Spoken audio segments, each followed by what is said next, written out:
Labarin wani matsafi bayan ya tuba ya daina harkar tsafe-tsafe. Wani matsafi ne bayan ya tuba yake ba da wani labari mai matuƙar tada hankali, ga kaɗan daga cikin abin da yake faɗa.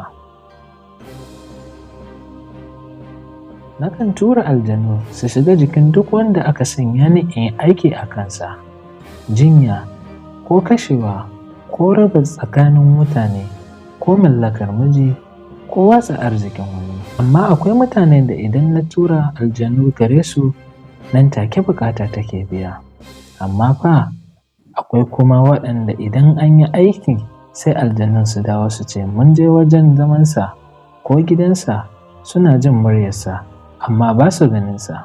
Akwai kuma wasu mutane waɗanda idan ya tura musu aljanu sai aljanun su dawo su ce masa wallahi sun duba ko ina ba su same shi ba.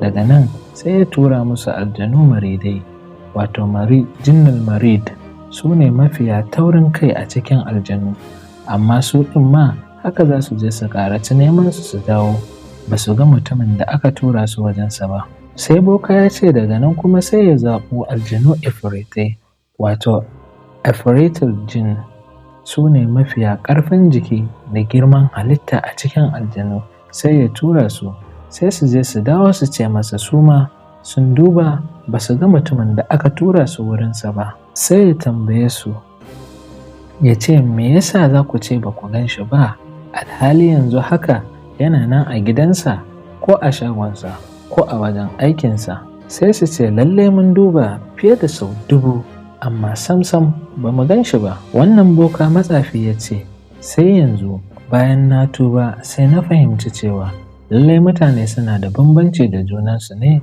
bisa gwargwadon yadda suke kulawa da zikiri da kuma karatun alkur'ani. Boka dai ya ƙara da cewa akwai mutumin da kwata-kwata babu ruwansa da zama da alwala, balantana azkar ɗan safe ko na yamma, sallar ma ba kula yake da ita sosai ba. To wannan shine wanda da zarar an yi masa sihiri yake kama shi nan take. Kuma ƙara da cewa akwai kuma wanda yakan yi azkar ɗin lokaci-lokaci amma yana da usuri, wato takaitawa wajen yawaita karatun alkur'ani ko na filfilin dare. To irin waɗannan shine wanda idan shaiɗanin sun je gare shi za su riƙa jin sautinsa amma ba sa ganinsa.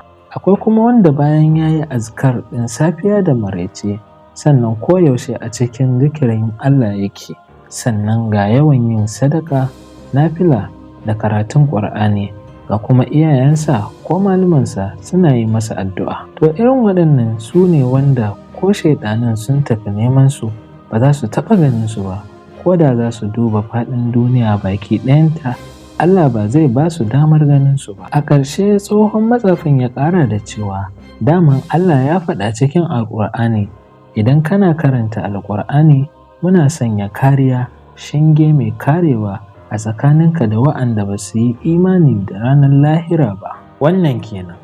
Muna roƙon Allah Ubangiji ya tsare mu daga aikin masu baƙar niyya.